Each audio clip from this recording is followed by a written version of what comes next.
Hi everyone, मेरा नाम doctor Supreet Bajwa है और मैं वोकहार्ट हॉस्पिटल मुंबई सेंट्रल में एक हिप और नी रिप्लेसमेंट स्पेशलिस्ट हूँ।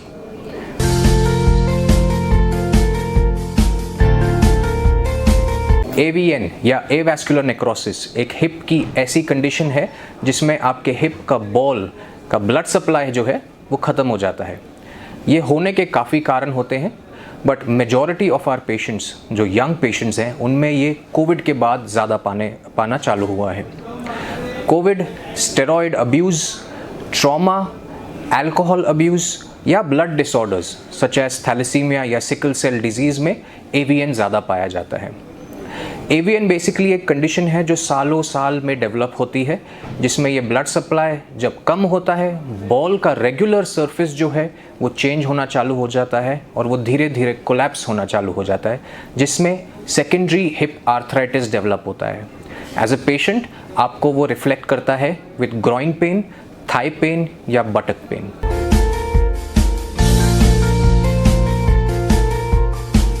ज़्यादा से ज़्यादा पेशेंट्स जो मेरी OPD में AVN के साथ आते हैं वो कुछ कॉमन कंप्लेंट्स के साथ आते हैं। One of the biggest complain is pain while walking. Patient होते हैं, यंग या ओल्ड दोनों हो सकते हैं, वॉकिंग करने पे उन्हें पेन होता है which is localised to their groin या बटक या फिर थाई में। ये pain over a period of years बढ़ते जाता है in frequency and intensity.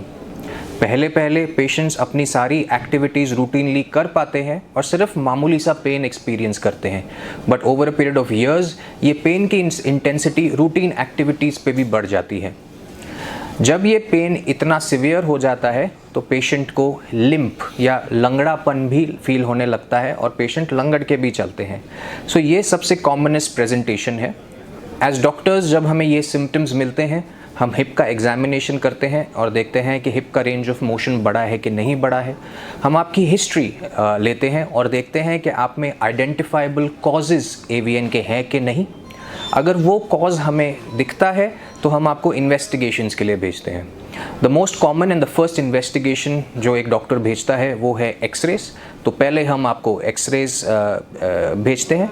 Early AVN जो होता है वो एक्सरेज पे डिटेक्ट नहीं होता है, और अगर हमें लगे कि मेडिसिन से आपका पेन सबसाइड नहीं हो रहा है तो हम आपको एक MRI के लिए भेजते हैं। MRI में सारी सिवियरिटीज़ ऑफ AVN ईजिली डिटेक्ट हो जाती हैं और उसके बाद हम इसे मैनेज करते हैं।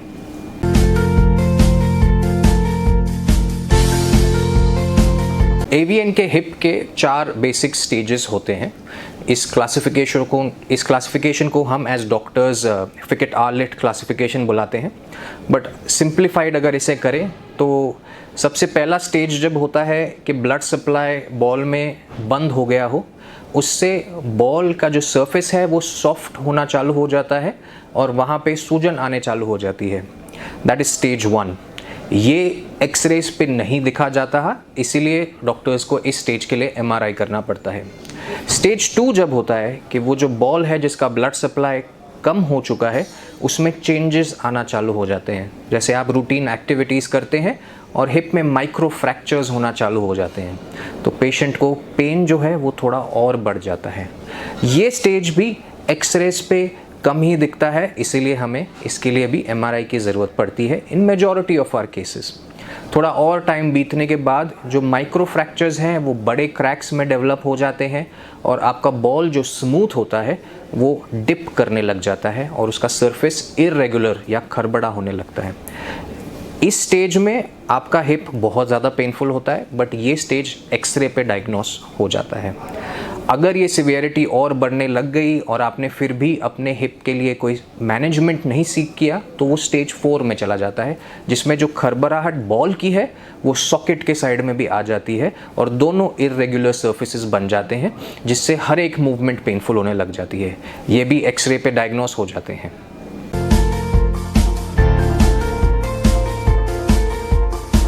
AVN का मैनेजमेंट काफ़ी प्रिकेरियस है, काफ़ी कॉम्प्लिकेटेड है, बिकॉज इसमें हमें नॉन सर्जिकली मैनेजमेंट करने पे 100% सक्सेस रेट नहीं मिलता है किसी भी स्टेज पे।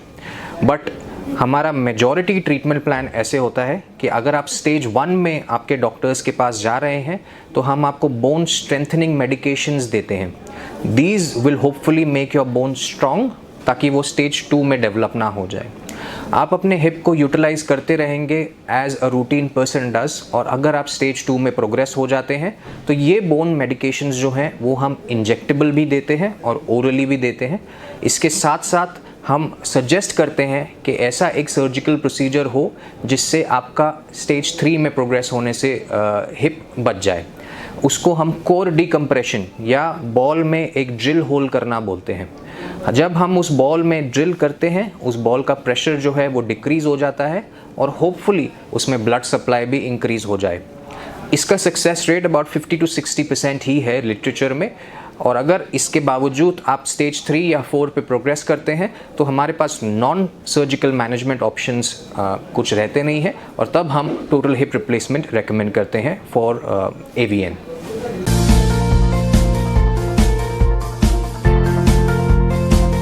हिप रिप्लेसमेंट एक ऐसा सर्जिकल प्रोसीजर है जिसमें आपके खराब बॉल और सॉकेट को चेंज किया जाता है using metal implants. In majority of these cases these implants are made out of titanium. अब ये इम्प्लांट हिप में डालने के काफ़ी तरीके होते हैं। कन्वेंशनली इंडिया में majority of the surgeons posterior approach या बटक्स पे कट कर कर हिप रिप्लेसमेंट करते हैं, जिसमें वो 4 मसल्स कट करते हैं, बॉल और सॉकेट इम्प्लांट करते हैं और बाहर आ जाते हैं। ये एक बहुत successful way of doing a hip replacement surgery है जिसमें आउटकम्स काफ़ी अच्छे आते हैं। बट हमारे पेशेंट्स को 2 मेजर कॉम्प्लिकेशंस या पोटेंशियल कॉम्प्लिकेशंस के थ्रू जाना पड़ता है in this particular approach. Number 1 is the fact कि उनको पैर की लंबाई और छोटापन वो कभी कभी चेंज हो जाता है। एज सर्जन्स हम वो अंदाज़ा ज़्यादा नहीं लगा पाते हैं and that becomes a challenge for us. And number 2, because हम मसल कट करते हैं, चांस ऑफ अ हिप डिसलोकेटिंग या बॉल और सॉकेट जगह में से बाहर निकलने का चांस भी काफ़ी हो जाता है। इसको अवॉइड करने के लिए एक सर्जिकल अप्रोच है जो यूटिलाइज किया जाता है जिसका नाम है डायरेक्ट एंटीरियर अप्रोच। ये भी एक सर्जिकल अप्रोच है of doing a hip replacement surgery. इसमें हिप रिप्लेसमेंट सामने से किया जाता है बिना कोई मसल कट किए, और बिकॉज आप सामने से बिना मसल कट किए सर्जरी करते हैं तो डिसलोकेशन का रिस्क बहुत ज़्यादा कम हो जाता है।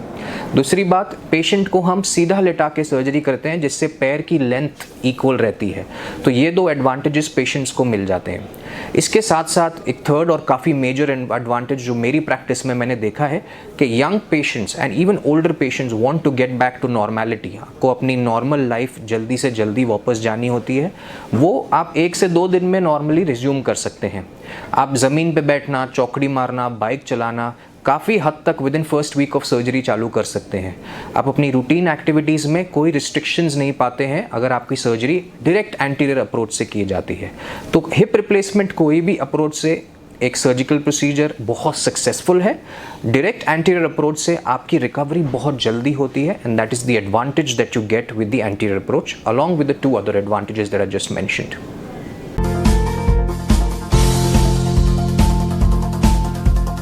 मेरी प्रैक्टिस में 4 मेजर चेंजेस आए हैं after I started doing the direct anterior approach. मैं पिछले करीब 6 साल से डायरेक्ट एंटीरियर अप्रोच करे जा रहा हूँ। पेशेंट प्रोफाइल बहुत सिमिलर है, हमारे पास यंग पेशेंट्स काफ़ी आते हैं and they want to get back to normality.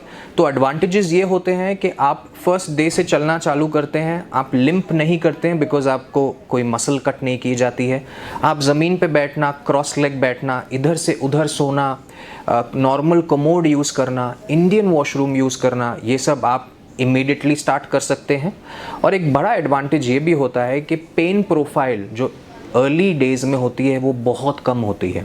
So compare to traditional approaches आपको पेन कम होता है, आपका हॉस्पिटल स्टे सिर्फ 1 या ज़्यादा से ज़्यादा 2 दिन होता है और आप बाकी सारी एक्टिविटीज़ बहुत जल्दी रिज्यूम कर सकते हैं। मेरी प्रैक्टिस में मेरे patients with in 12 hours of surgery चलते हैं, सीढ़ी क्लाइम करते हैं, सारी मूवमेंट्स एस्टैब्लिश करते हैं और जनरली विद इन 24 आवर्स घर जाते हैं। किसी का दोनों हिप रिप्लेसमेंट साथ में हुआ है तो आप 48 आवर्स या 72 आवर्स में घर चले जा सकते हैं विदाउट एनी रिस्ट्रिक्शंस।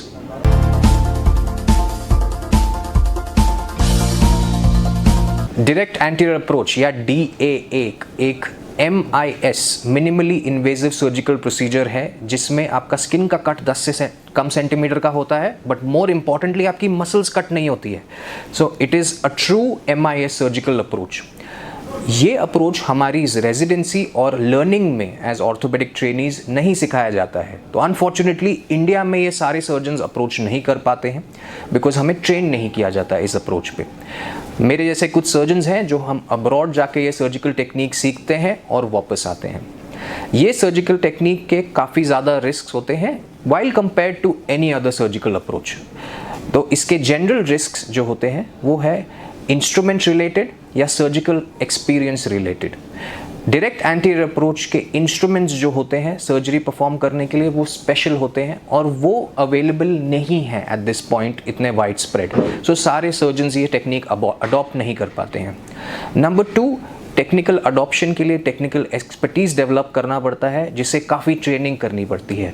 सो जो सर्जन्स ये सर्जरी अपनी रेजिडेंसी या फेलोशिप से ट्रेन होकर आते हैं वो काफ़ी कंफर्टेबली ये सर्जरीज कर पाते हैं। बाकी सर्जन्स को ये थोड़े बहुत चैलेंजिंग लग जाते हैं। These are the only 2 major risks with the direct anterior approach. Otherwise it is a very rewarding surgical procedure.